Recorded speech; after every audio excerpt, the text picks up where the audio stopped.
গতকাল বাংলাদেশের একজন বাঘ, বাংলাদেশের একজন সিংহ যিনি ছাড়া পেয়েছে, যিনি লুৎফুজ্জামান বাবর, যার ভিতরে প্রচন্ড পরিমাণে দেশপ্রেম, এবং তিনি যখন সাক্ষাৎকার দিচ্ছিলেন প্রত্যেকটা কথায় কথায় ইনশাআল্লাহ আল্লাহ নাম আছে না নাই?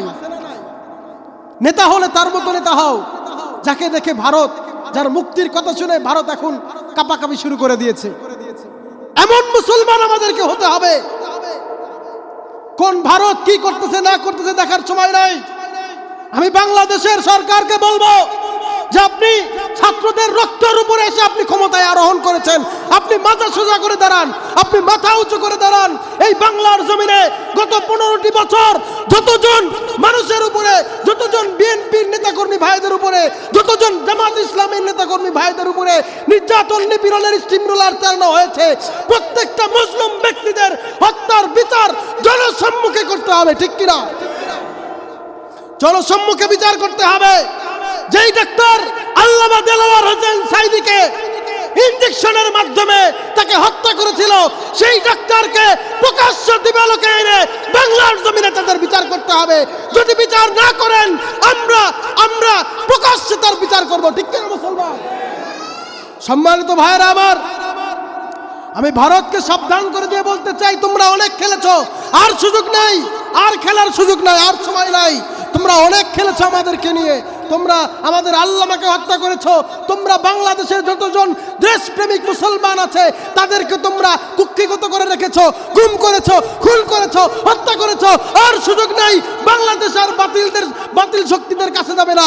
বাংলাদেশ এবার হবে ইসলামের বাংলাদেশ, কোরআনের বাংলাদেশ। কথা বলেন ঠিক কিনা?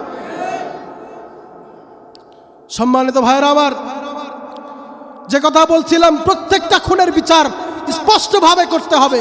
এই অন্তর্বর্তীকালীন সরকারকে বলবো, এখনো কিন্তু কোনো হত্যার বিচার কিন্তু এখনো হয় নাই।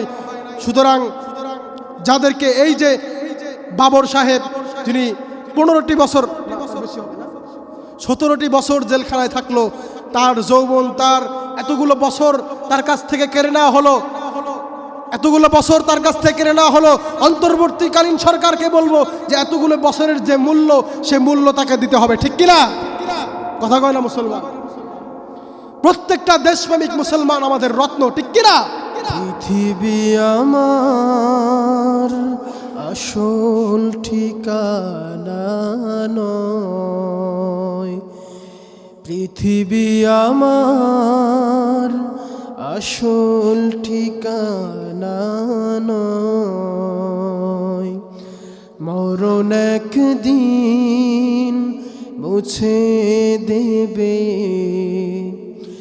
সকল রঙিন পরিচয়, পৃথিবী আমার আসল ঠিকানা নয়। বলগল উলাম বিকামালিহি কশফত দুজা বিজামালিহি حصلت جميع خصاله صلوا عليه وآله। সম্মানিত প্রাণপ্রিয় শ্রদ্ধেয় মুসল্লানে কেরাম, দূর দূরান্ত থেকে আগত স্বাগত, সকল দলের, সকল মতের, সকল শ্রেণী পেশার, সকল বয়সের সম্মানিত শ্রদ্ধেয় মুসল্লানে কেরাম, আপনাদের সকলের প্রতি আমার আন্তরিক সালাম। আসসালামু আলাইকুম ওয়া রাহমাতুল্লাহ। শুকরিয়া জ্ঞাপন করছি সেই মহান রব্বুল আলামিনের, যে মহান রব্বুল আলামিন আপনাকে আমাকে দয়া করে মায়া করে আজকের এই পবিত্র জুমার দিনে একসঙ্গে সমবেত হবার তৌফিক দান করেছেন। সুচ্চ কণ্ঠে সেই মহান রব্বুল আলামিনের শুকর গুজার করছি, সকলেই বলি আলহামদুলিল্লাহ। দরুদ এবং সালাম পেশ করছি বিশ্ব মানবতার মুক্তির দিশারি, বিশ্ব নবী, খাতামুন নবিয়্যিন, রাহমাতুল লিল আলামিন, জনাবে মুহাম্মদুর রাসূলুল্লাহ সাল্লাল্লাহু আলাইহি ওয়াসাল্লাম। সম্মানিত মুসল্লানে কেরাম, আজকের আমার আলোচনার বিষয়বস্তু হচ্ছে বহু শিক্ষণীয় কিছু কথা আল্লাহ রাব্বুল আলামিন তার কোরআনুল কারীমের মধ্যে দিয়েছেন। সেই বহু শিক্ষণীয় ঘটনাটা কি, সেটার আলোকে, বর্তমানের আলোকে আজকের আলোচনা হবে। বহু শিক্ষণীয় ঘটনাটা হচ্ছে হযরত ইউসুফ আলাইহিস সালাম। চেনেন আপনারা? নাম শুনেছেন? হযরত ইউসুফ আলাইহিস সালামের ঘটনাটা প্রত্যেকটা মুসলমানের জন্য অত্যন্ত শিক্ষণীয় একটি ঘটনা। অনেকেই হয়তো শুনেছেন, আবার অনেকেই হয়তো শুনেন নাই। পবিত্র কোরআনের আলোকে ইউসুফ আলাইহিস সালামের জীবনী থেকে কিছু কথা, কিছু সুন্দর ঘটনা আমরা আলোকপাত করার চেষ্টা করব ইনশাআল্লাহ। সম্মানিত ভাইরা আমার, ইউসুফ আলাইহিস সালাম ছিলেন পুরো পৃথিবীর যত সৌন্দর্য রয়েছে তার অর্ধেক সৌন্দর্য আল্লাহ রাব্বুল আলামিন ইউসুফ আলাইহিস সালামকে দিয়েছিলেন। বলেন সুবহানাল্লাহ। পুরো পৃথিবীতে দুইজন মানুষকে আল্লাহ রাব্বুল আলামিন সবচাইতে সুন্দর করে সৃষ্টি করেছিলেন।